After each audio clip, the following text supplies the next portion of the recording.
nos occupations, à part l'activité professionnelle, c'est d'être proche de la famille. On a la chance d'être très famille, aussi bien du côté d'Odile que de mon côté. Je dirais tout le côté spirituel de notre vie, et à savoir qu'on a donc répondu à des appels multiples. C'est un peu grâce à Jean-Louis que j'ai repris conscience au cours de notre préparation au mariage. Très tôt, une demande du prêtre de la paroisse d'accueillir des couples de fiancés, alors qu'on était tout jeunes mariés, des couples de fiancés qui se préparent au mariage. Donc on a mis le doigt dans l'engrenage à ce moment-là, et je crois que c'est à ce moment-là que j'ai commencé à avoir ce souci de transmettre quelque chose de ma foi, enfin oui, de ce que je croyais, et aussi de redémarrer quelque chose et de cheminer. La chance que l'on a sur Cône, sur le secteur, je dirais, c'est d'être arrivé dans une communauté relativement très impliquée. Donc on est tous les deux animateurs aussi d'une équipe de jeunes qui se préparent à la confirmation.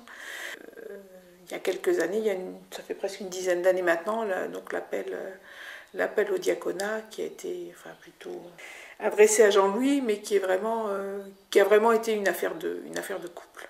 Avec, je dirais au départ quand même, la surprise, se dire pourquoi nous, et puis oh là là, est-ce que je serais capable de suivre Jean-Louis, ça va être compliqué, on n'a pas le temps, et puis finalement m'entendre dire oui, quand on a demandé est-ce que vous voulez rentrer en formation, m'entendre vraiment dire oui, parce qu'il y avait quand même quelque chose qui, je pense, qui avait mûri, qui nous poussait, donc j'ai dit oui avec une grande confiance, ne sachant pas trop où ça allait me mener, et bon, je pense que ça a été une belle grande aventure.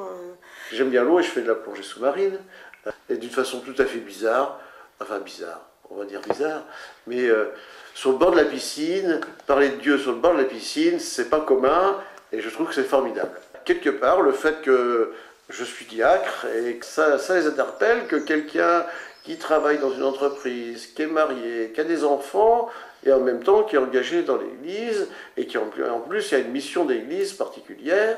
Et ce chemin aussi qu'on a fait donc avec d'autres couples de diocèses différents, c'était aussi important. On a découvert la fraternité diaconale, et en fait le fait aussi de faire Église ensemble, et ça c'est important. Déjà de dire que ce que ça a changé pour moi, c'est d'être au service de la communauté chrétienne. Au service de l'autel, bien sûr, c'est au service de la parole, il y a de multiples facettes. Le service dit de la charité, pour moi, c'est donc la même mission, ça va être la pastorale familiale, ça va être la famille, d'être attentif à la famille. Cette image, le petit signet qu'on a remis, on avait mis, comme je dirais, phrase d'accroche, en quelque sorte, ce petit verset de Saint Jean, qui dit « Je suis le chemin, la vérité et la vie ». Voilà. Je pense que, tu vois, il y a beaucoup de choses dans ce petit verset que l'on peut retrouver. On l'expérimente tous les jours. Tous les jours.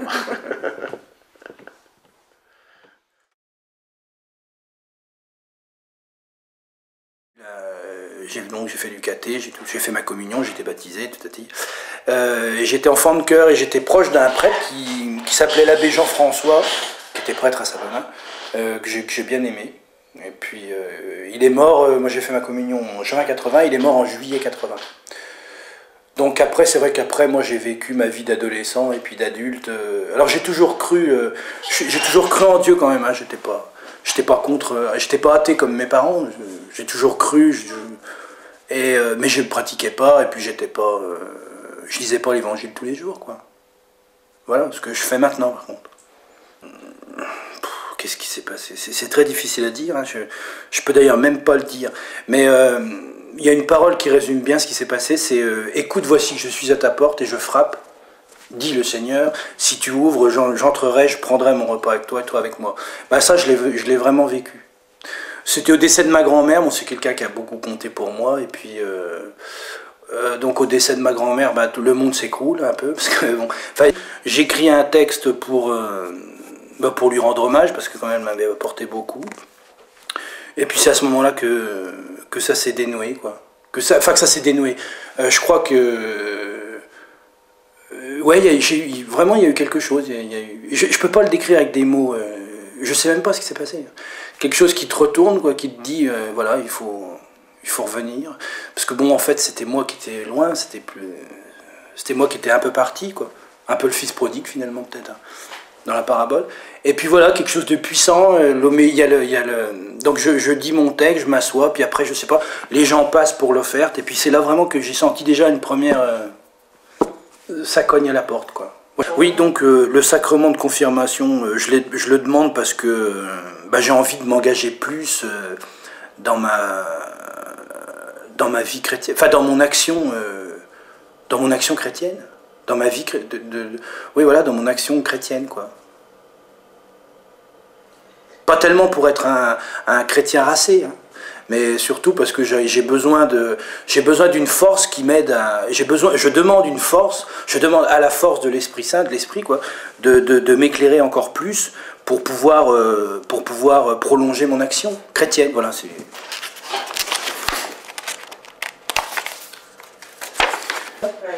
Donc de Saint Basile, quels sont, dis-moi, les biens qui t'appartiennent? D'où les as-tu tirés? Tu ressembles à un homme qui, prenant place au théâtre, voudrait empêcher les autres d'entrer si chacun ne gardait que ce qui est requis pour ses besoins courants et que le superflu il le laissa aux indigents, la richesse et la pauvreté seraient abolies.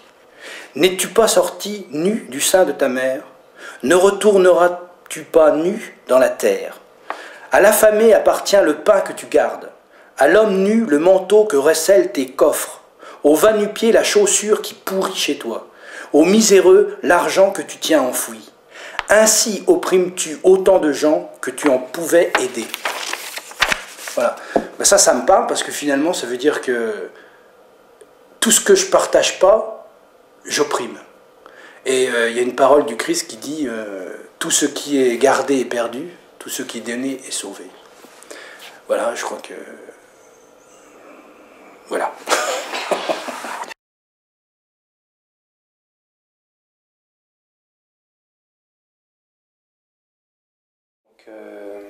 Je suis né ici, moi, puisque la ferme ici, on est la 4e génération à être éleveur. Donc mes arrière-grands-parents étaient là, mes grands-parents, mes parents, et donc on continue. Et donc une famille d'éleveurs charolais à l'origine. Et puis mes parents ont commencé à faire une production laitière dans les années 1955-60. Et ensuite ils se sont dirigés vers la production de fromage. Donc on a fêté les 50 ans de la fromagerie l'année dernière. J'ai fait des études de secrétaire médicale.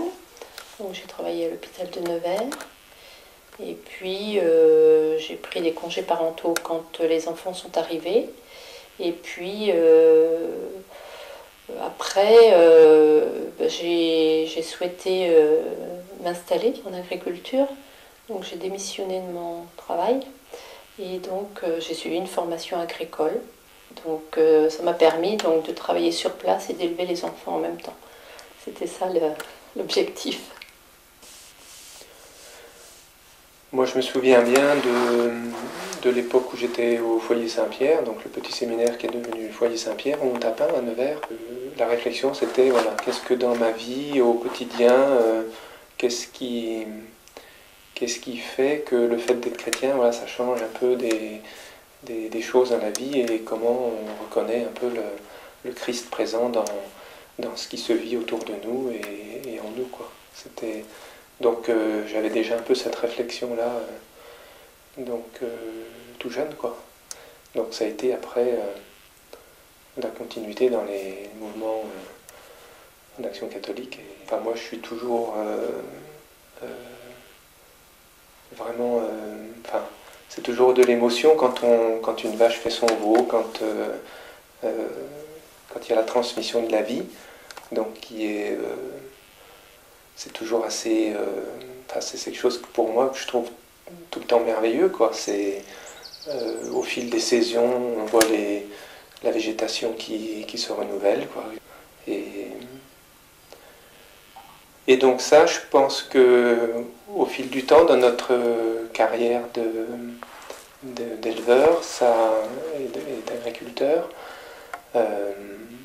on est arrivé à un stade il y a 5 ans où donc on a fait une réflexion un peu sur quelles étaient vraiment nos valeurs, et on a fait un stage de formation qui s'appelait Donner un second souffle à sa vie professionnelle. Et ça nous a amené à se dire, eh bien, on veut travailler un peu plus peut-être plus dans un respect de la nature et de la création que ce que l'on avait fait avant. Donc c'est ce qui nous a amené à réfléchir sur la conversion vers l'agriculture biologique de la ferme. Je pense qu'on a redécouvert l'importance de respecter le vivant en général. Enfin, nous tous, sur l'exploitation, on travaille dans de meilleures conditions et dans un meilleur environnement. Donc je pense qu'on a pris conscience de ça aussi. Donc je pense qu'on est beaucoup plus serein, on est beaucoup mieux. Je pense qu'il y a eu beaucoup de bien-être depuis. On est parti vers un modèle qui est, pour nous, qu'on considère plus durable et qui est avec des produits dans lesquels il y a de la vie. Par rapport à la clientèle, par exemple, nos clients consommateurs de nos produits, on a l'impression maintenant de leur offrir un produit qui est beaucoup plus sain pour leur santé. Et puis je vois aussi, par rapport à la conversion, en fait, on dit on se reconvertit, voilà, mais bon, c'est un peu cette image aussi là de ne pas avoir continué forcément dans un modèle dans lequel au fil du temps on se retrouvait pas forcément bien, et de oser changer. Ben ça, je pense que pour moi la foi m'a aidé à passer ce cap-là, à faire tous ces changements et avoir confiance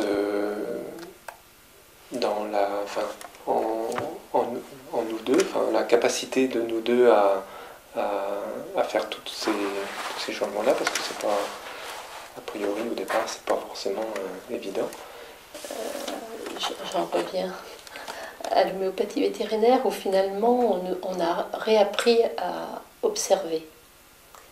On ne voyait plus nos animaux. Donc on a réappris à observer et à prendre le temps.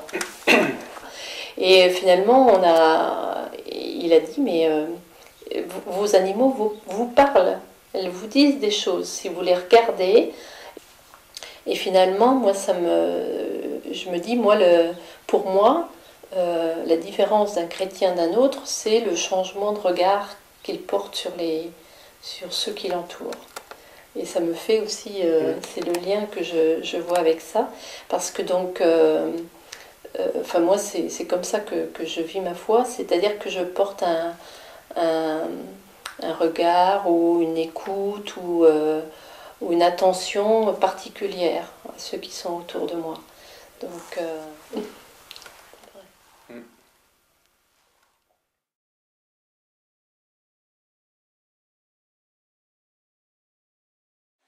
J'ai eu la chance d'avoir une famille qui vraiment m'a porté et m'a aidé à vivre mon engagement chrétien. Ça, je leur dois beaucoup.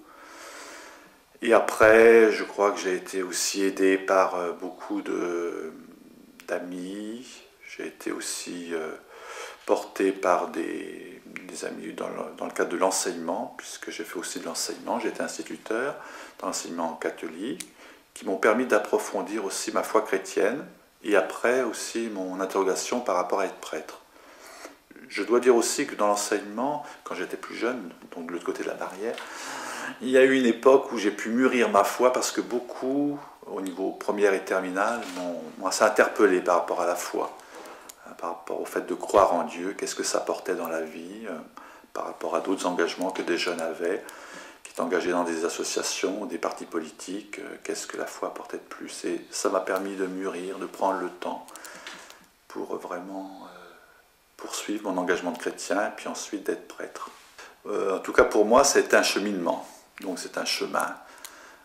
Déjà de bien enraciner sa foi chrétienne, et puis il y a eu des étapes, donc je me suis aperçu que voilà, si vraiment il y avait un appel, c'était d'abord dans la Nièvre que je voulais y répondre.